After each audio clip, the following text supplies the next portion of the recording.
about your money. Yes. Money matters, right? Yeah. Right? There's so many things you cannot do with money.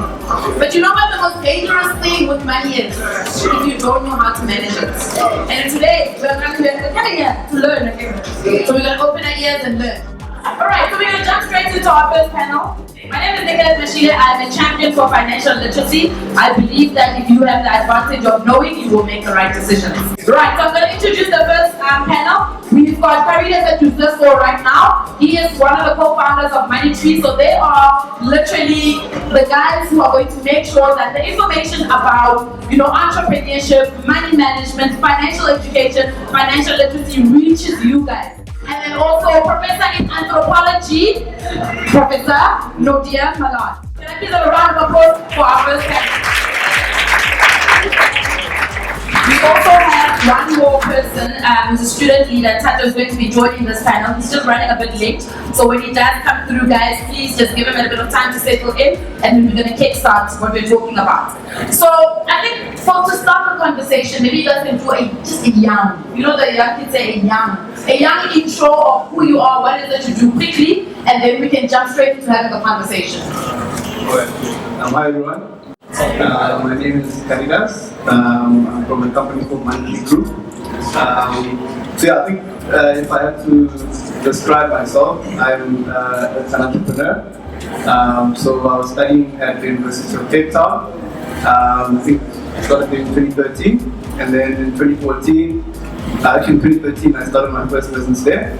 And the business grew quite significantly in 2014, and then started having quite a big, imbalance or whatever between my academics and my business. And so far, Tato's here. Yay, Tato! So yeah, we made the tough call to Gmwsa, come to Joburg. We started our business. The first 2 years were quite horrible.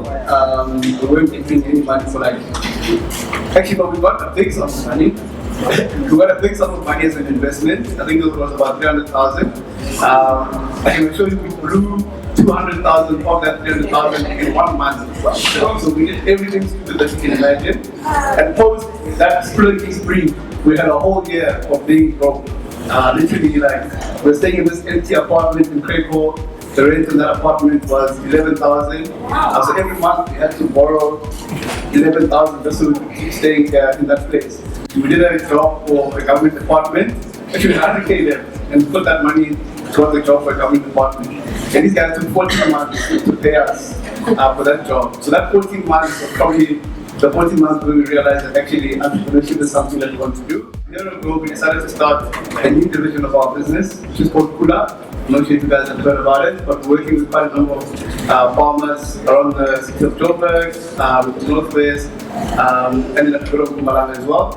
And we're connecting them with markets and so forth. My name is Nadia Malan. I'm actually a senior lecturer in development studies in the Department of Anthropology and Development Studies. But by now I know everything, so you can ask me anything that you ever can think of. That's fine. So why am I here? I had a crazy life. I grew up as a normal whitey in the suburbs, but I ran into these guys. And they just mentioned the Kula app that they did. The Kula app comes out of a bigger research project which I run, which is really all you need to know today. But I run a research project called Izindaba Zokudla. And that is a research project that aims to create a sustainable food system in Johannesburg and now also South Africa. And what we are really serious about is to reinvent the way we trade food. Those who are in my classes, you'll know, I start my second year course with a question, are we eating ourselves into poverty? You'll actually see that the way I grow and trade and sell and eat our food, and often how we cook our food, is actually making us poor. So I just thought, bugger that, I'm going to change it. And I tried to change it. And these guys came along, a couple of others as well, and we're looking pretty good. And if you're interested, on Saturday we're in Soweto campus at 9:30 in D1. you are welcome to attend the Isandawos Ukuta Farmers Land. I'm Taku Mukwena. I am a politics honor student at WITS. I'm a former WITS SRC transformation officer, and yeah. So I think we're going to jump straight into the conversation, and we'll start with you, Marita. Just giving us a little bit about how did you guys manage to balance entrepreneurship? How do I balance that entrepreneurship with my schooling? I think I tried for about a year and a half to balance. My marks were like 80 when I got into university, and they started going to 60 and they went to 50, and then I started getting subs. You know, like the longer I stayed, the more. So it started getting more difficult. And I think for me, I had to make a tough choice. Because as time was progressing, I felt more happier pushing entrepreneurship than I was sitting in a lecture. And obviously also beyond that, in terms of the path that I wanted to go, I did back work for like a month, and it was one of the most powerful things that I've ever done. When you sit there, they tell you what to do, there's a specific coffee for them and whatever, and I thought that I wouldn't be comfortable in that space. So there's no textbook answer to it. I think the answer I would give is just follow your passion, but also not blindly. So at the point that we decided to drop out, we knew that we already had funding. So we knew where we were going to go, where we were going to stay, and where the business was going to start from. So I wouldn't encourage anyone to blindly drop out and say, I'm following my passion. Because with the and you will be sitting on your passion as opposed to following. So yeah, I think just follow your passion. That's kind of. Consumer spending versus savings. We hear a lot. Student Village put out a report that says that most of the youth are buying data, they're buying labels, clothes, shoes, and food. How do we then say to the same people that might not be earning a salary right now, they're getting a stipend, pocket money if they're lucky, how do they start saving? Because when they say start saving early. The clothes must go. Clothes must go. Look, I think essentially data is something we need as students. I don't know a student who doesn't need data. I don't know a student who doesn't need food. But I think, especially because food is such a big struggle. At our campus, we have a food program at lunch where people queue up, which is not an ideal thing to do, but there's so many students who don't have lunch that it's a program that has to happen. So I think, I don't think anyone should compromise on their food because it impacts on so many other things in their life. I also don't think anyone should be compromising really on their data because it directly affects their studies sometimes, most of the time, you know. But I think that the branded clothes. Yeah, I have branded clothes. So I think that's it. How will I get self-starved without the branded clothes? The degree's good enough. Let's go to Professor Malala and just get an understanding of human behavior. We've been told that as South Africans, especially as the youth, we are consumers.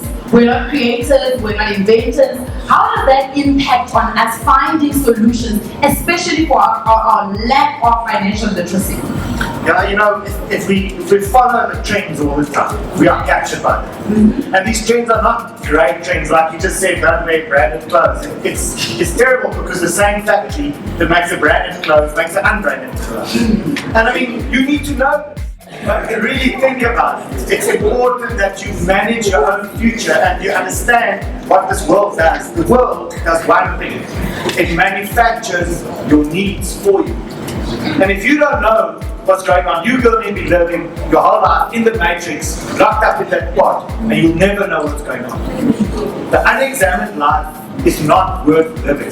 Examine your life. Understand what's going on. Understand what is using you and what you can do to use the world to achieve your needs. It's really, really important.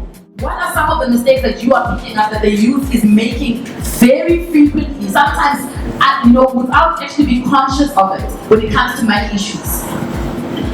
Now, I would say the first thing is to save.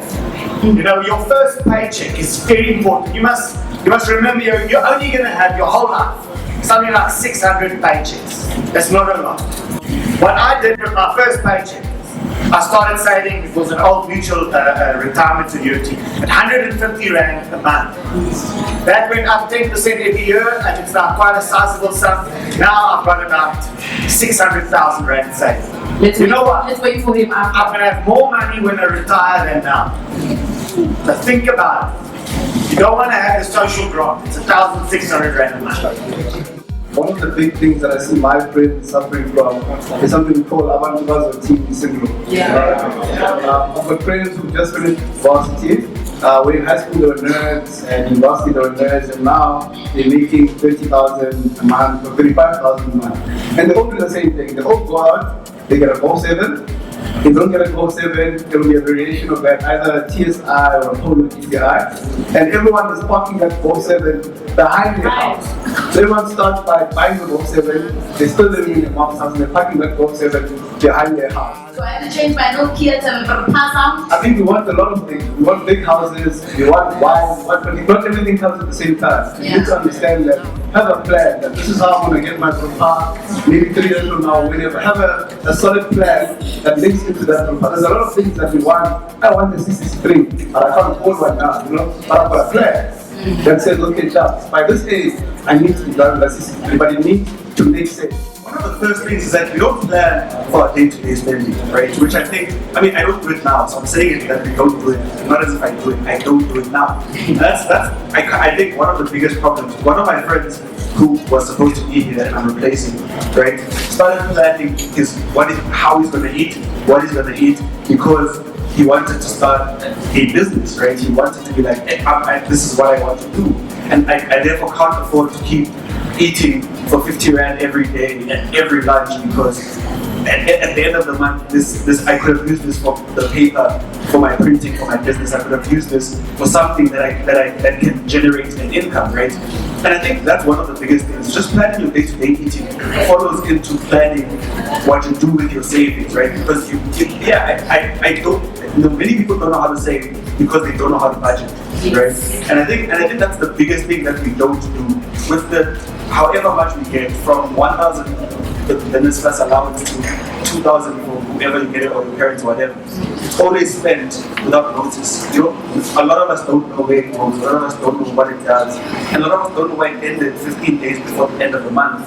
But it just is a thing that happens to us. All right, let's give a round of applause for us.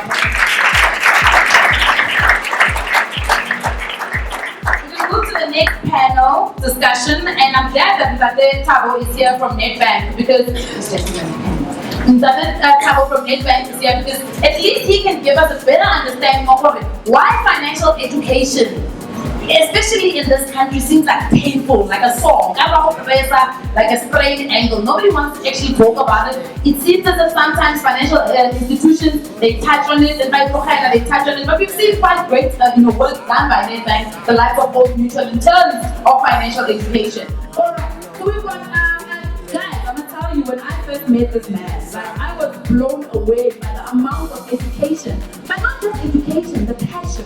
The passion for people, the passion to educate. And then when I met him, I was like, I'm not understanding what is happening. But you meet him and you find out that he's quite young, he's got a young spirit, and he's give us to what he says. So please put your hands together for Father John Maniga, who is the head of financial education for Old Mutual. Good afternoon, guys. Well, I'm going to be very quick. I was also once upon a time, a student on campus, so I know campus life. I know the high school life. I'm always tempted to tell my story every time. Sometimes when I do that, I don't use the notes that I was asked. So sometimes it's better to have been there, because then you can speak with authority, because you know what it's like on campus. What I can tell you is that all of us here come from different backgrounds, as we see it here. And one of the challenges that you often see on campus is that a lot of us don't want people to know our background, where we come from. And as a result, when we see others making it, some are fortunate enough, they come to campus, they put cars.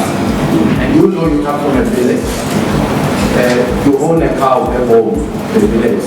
You even name it. But that one has a car. They've even given that car a name. Imagine. So we cannot have the same size of the water. So which means when we're in campus, it's about us staying in our own lane, not trying to compete with the other person. So it's important that we learn about money, to value value management. So I'm going to go off a bit of notes that they've given me. I normally struggle relying on notes because I'm not a very formal person. But what I do want to mention is the fact that if you're on campus, it's very important that you live within your means. I'm sure you must have heard people say, don't live a wild life on a wrong budget. Right? Just stick to your lane. You know, there's nothing wrong with who you are. You know, this thing of being married to this expensive brand doesn't work. And trust me, even people who are working do struggle with money because there's absolutely no relationship between what people earn and their ability to manage their money. There are a lot of people who look successful, but they look successful because it's because of the way they dress. But in reality, they are public successes but private failures because they cannot manage their money. There are people that wake up every morning, go to work, they get into an expensive car. You know, I almost said a German car, but I didn't say it. And you look at them and think, yeah, this one is making it. But it's actually, the reason that person can drive that car is because there's a balloon somewhere. There is this massive one, and it looks like they are making it. But if you visit them, you will find that the fridge is an all white patch. You find one tomato and a bottle of water. You know that complimentary one, the one that came with the fridge. And maybe there might even be a pothole somewhere. You know, it's because it's not so much about our look, because sometimes we measure success based on material things, just because we look at the way a person is dressed and so on. But it's a life of social media. So that's what I'm saying. You can't judge a person based on how they look and how they dress and so on. If you save money, money will save you. So that's why it's important to save. You need to pay yourself first. In other words, don't save after spending. You must rather spend after you save. Because it's very difficult to actually save when you prioritize the spending. We do struggle often, you know, with planning for long term. You know, people prefer to focus on short-term things, and that's why we struggle. I always disagree with people who say South Africa does not have a culture of saving. It's not true, because there's over 40 billion rand circulating in the informal sector with the stock firms. But the only challenge is that when we save in those stock firms, it's for short term and it's for consumption. We don't think long term. So in other words, South Africa does not have a culture of saving. We have a culture of short term savings. But what we need to create wealth is a culture of long term saving. And that's the difference there. So I think I'll leave it there for now, and I'm sure my colleague from NetBank, you know, you'll talk from the banking point. Thank you. Thank you so much. Okay, so we're going to bring Gmwsa, who is from Banting Association. Can you please come and join us? Can you tell us a little bit about why saving is such an important economic, factor in terms of economic growth? Because it's really important for us to look at our economy in South Africa and understand why is it that somehow we're feeling that we've got a slow growth. We know they spoke about the last quarter of 2017 and that there was huge growth. What does that actually mean, and how do we connect it to our saving culture? Thank you. I think John has already explained why savings are important for individuals. It turns out that they're also important for households. If households save, they'll do better. It turns out they're also important for countries. If a country saves and is not reckless in spending, it turns out that they manage the economy better and the country will do better. It turns out that for economy to perform well, I know the economist amongst you, so you know this, it needs a lot of investment. The investment comes from the savings that you guys put in institutions. If a country does not have those savings, it then has to go out and borrow at a cost to come and invest in the economy. So the impact will be much less than when they take from the local savings. So studies that have been done over time and across countries, and it doesn't matter the stage of development, show that where the rate of savings in a country is high, the growth would be faster, it would be higher, and it would be more inclusive. So currently in South Africa, we're always saying that growth is not inclusive. Part of the reason is that we have a poor savings culture. So the biggest impact will have to come from you, the population. I mean, we always say government must do. But it turns out we have a role also to help grow the economy. We do that by saying, you hear people say, the country is safe because it's in their culture, that's why they say. No, it's not. A lot of these countries were taught this culture of saving. So if you take Japan, for instance, I think during the first 2 wars, they started earnestly teaching their populations to save. And it became a national culture. So it's something that can be taught and be learned. So I think that's why we're here today. The next generation must be better than the previous generation, so that we can benefit from a well-performing. All right. Thank you very much. I'm going to just switch here as part of the panel, and then we'll still have more questions for you. I want to bring in the head of financial education at Bank, Dr. Kholofelo, just to come and join me here. We're going to give you an opportunity to respond, especially to that question of this young gentleman. If financial education is so important, why is it not taught at school? But if you can just sit down for me, I'm hearing something that is happening that side, and I'm not sure what it is. Caritas, are you going to give us some information on what's happening that side? But my electricity, ESCOM, you have a load shed, what's going on that side? Is it a surprise? Yeah. Okay, so it's a surprise. Are you guys ready for a surprise? Yeah. How ready are you for a surprise? Yeah. You guys get on your feet and show me that you're ready for the surprise.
Education. Thank you. Good afternoon, guys. You got to assess months, right? I think we missed a trick initially by not actually where money matters needs to be tackled earlier on in life. I saw a poster of the family saying it's actually a program that is designed specifically for primary schools and high schools. So there's a lot of money that the financial services sector is investing in trying to get financial education, at least at a very early stage. But then we're not going to, we have a saying in corporates that we're building something as we fly. So we're not going to just invest money in your ECDs, your primary schools and your high schools, but we also want to invest a lot of money in tertiary institutions, for instance, in adults. And I'll tell you why. It's very common sense. If your parents are stressed about money, the chances are you're not going to get sufficient support. So somehow somebody needs to support your parents whilst teaching you as you're growing up about money management. I want to touch first on the general money matters and why we invest in a whole lot of money. Generally speaking, I think we see